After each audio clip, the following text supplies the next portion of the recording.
Assalamualaikum, sahabat UJ, dimanapun berada, semoga dalam keadaan sehat, amin. Sahabat UJ, kali ini saya sedang berada di Kompleks Keraton Kasepuhan Cirebon, yang terletak di Kelurahan Kasepuhan, Lemah Wungkun, Cirebon.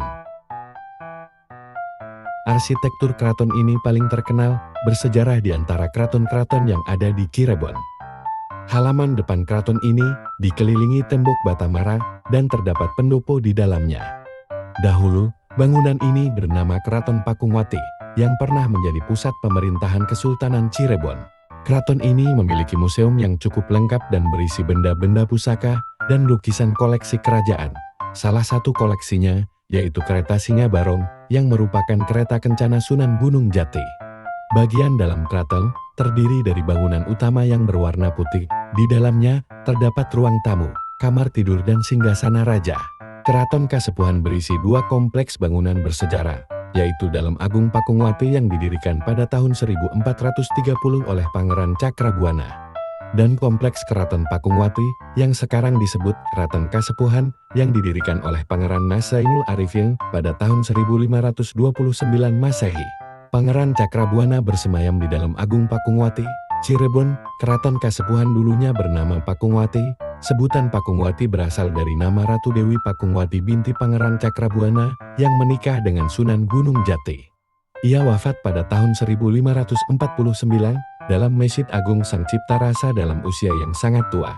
Namanya diabadikan dan dimuliakan oleh nasab Sunan Gunung Jati sebagai nama keraton, yaitu Keraton Pakungwati. Keraton Kasepuhan merupakan salah satu dari bangunan peninggalan Kesultanan Cirebon yang masih terawat dengan baik. Seperti halnya keraton-keraton yang ada di wilayah Cirebon, bangunan Keraton Kasepuhan menghadap ke arah utara. Di depan Keraton Kasepuhan terdapat alun-alun yang pada waktu zaman dahulu bernama Alun-Alun Sangkalabuana yang merupakan tempat latihan keprajuritan yang diadakan pada hari Sabtu atau Sabtonan dan juga sebagai titik pusat tata letak kompleks pemerintahan keraton.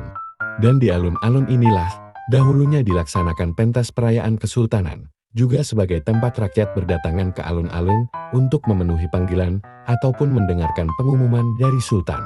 Di sebelah barat keraton terdapat masjid yang cukup megah hasil dari para wali, yaitu Masjid Agung Sang Cipta Rasa. Di sebelah timur alun-alun dahulunya adalah tempat perekonomian, yaitu pasar. Sekarang adalah Pasar Kasepuhan yang terkenal dengan pocinya. Model bentuk keraton yang menghadap utara dengan bangunan masjid di sebelah barat dan pasar di sebelah timur dan alun-alun di tengahnya merupakan model tata letak di daerah pesisir. Bahkan sampai sekarang model ini banyak diikuti oleh seluruh kabupaten atau kota terutama di Jawa. Keraton Kasepuhan memiliki dua buah pintu gerbang. Pintu gerbang utama Keraton Kasepuhan terletak di sebelah utara dan pintu gerbang kedua terletak di sebelah selatan kompleks. Gerbang utara disebut Kretit Pangrawit yang dalam bahasa Indonesia artinya jembatan baik, berupa jembatan.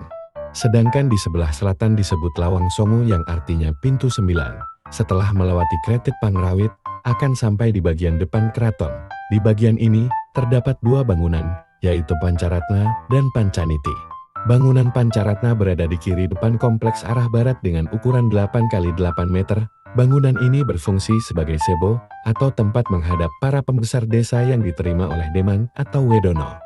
Pancaniti yang berarti jalan atasan merupakan pendopo sebelah timur yang merupakan tempat para perwira keraton melatih para prajurit ketika diadakannya latihan keprajuritan di alun-alun, dan sebagai tempat pengadilan. Bangunan ini berukuran 8 x 8 meter. Bangunan Mande Pengiring, yaitu tempat duduk para pengiring sultan. Memasuki jalan kompleks keraton di sebelah kiri terdapat bangunan yang cukup tinggi dengan tembok batu bata kokoh di sekelilingnya. Bangunan ini disebut Siti Hinggil, yaitu tanah yang tinggi.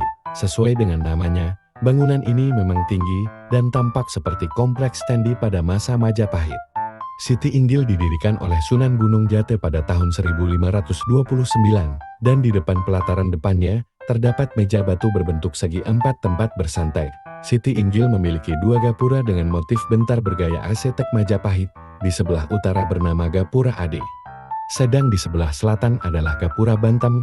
Di dinding tembok kompleks Siti Inggil terdapat piring-piring dan porselen yang berasal dari Eropa dan Cina.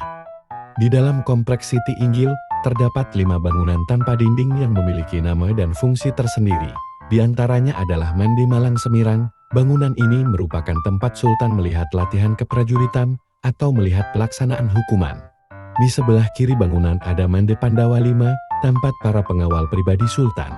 Mande Semar Tinandu berada di sebelah kanan bangunan yang berfungsi sebagai tempat penasehat Sultan atau penghulu. Kemudian yang keempat adalah Mande Pengiring berada di belakang bangunan utama yang merupakan tempat para pengiring Sultan, dan yang terakhir adalah Mande Karasemen berada di sebelah Mande Pengiring. Tempat ini merupakan tempat penabuh gamelan.